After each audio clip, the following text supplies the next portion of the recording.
સુરત મહાનગરપાલિકા દ્વારા પાલતુ શ્વાનના માલિકો માટે નવા નોટિફિકેશન અને નિયમો જાહેર કરવામાં આવ્યા છે, જેનો હવે ભારે વિરોધ થઈ રહ્યો છે.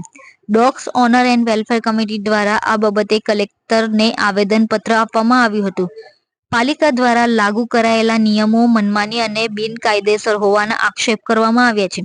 આવેદનપત્રમાં જણાવવામાં આવ્યું છે કે ગુજરાત સરકાર વર્ષોથી પ્રાણી રજિસ્ટ્રેશન અને ટેક્સ સંબંધિત નિયમોને અનુસરી રહી છે, પરંતુ સુરત પાલિકા દ્વારા બનાવવામાં આવેલ નવા નિયમોમાં પાડોશીઓની સહી અને પ્રમાણપત્ર લેવાની ફરજ તથા વિવિધ અસંવિધાનિક પ્રક્રિયાઓ લાગુ કરવામાં આવી છે, જેને લઈને પ્રાણીઓના અધિકાર અને માલિકોની ઉપર ઘા થઈ રહ્યો છે. આ મુદ્દે સંગઠનના હોદ્દેદારોએ કટાક્ષ કરતા જણાવ્યું કે પાલિકા પોતાની મરજીથી 2008ના ફોર્મના આધારે નવી મનગઢંત નીતિઓ અમલમાં મૂકી રહી છે, જેના માટે રાજ્ય સરકારની મંજૂરી છે, તો ન તો ભારત સરકારના કાયદાના માપદંડોનું પાલન છે.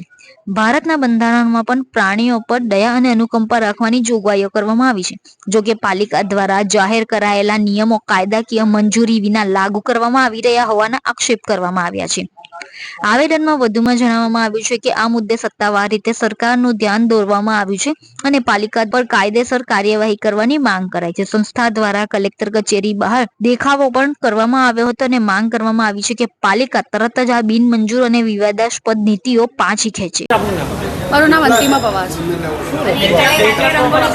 અમારી એસએમસીની આ રજૂઆત છે કે જે 2 નિર્ણયો રજિસ્ટ્રેશનની કોલમમાં એડ થયા છે અને રદ કરવામાં આવે.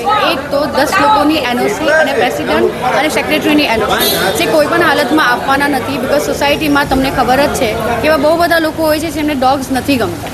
અમારી સોસાયટીમાં પણ એવા લોકો છે જે લોકોને ડોગ્સ ના પસંદ છે, તો અમારે એનઓસી કઈ રીતે લેવાની? તો અમારી રજૂઆત છે કે આ એનઓસીનો જે મુદ્દો છે એને પરત લેવામાં આવે. અને બીજી વાત આ છે કે એમને જોઈએ છે કે અમે એક ઘરમાં એક જ ડોગ્સ પાડીએ, તો અમારા પાસેથી બહુ બધા લોકો પાસે એક કરતાં વધારે ડોગ્સ છે, તો અમારે ડોગ્સને ક્યાં છોડવાનું? અમારો બીજો ડોગ્સ એવું તો નથી ને કે અમે એને રોડ પર છોડી દઈએ.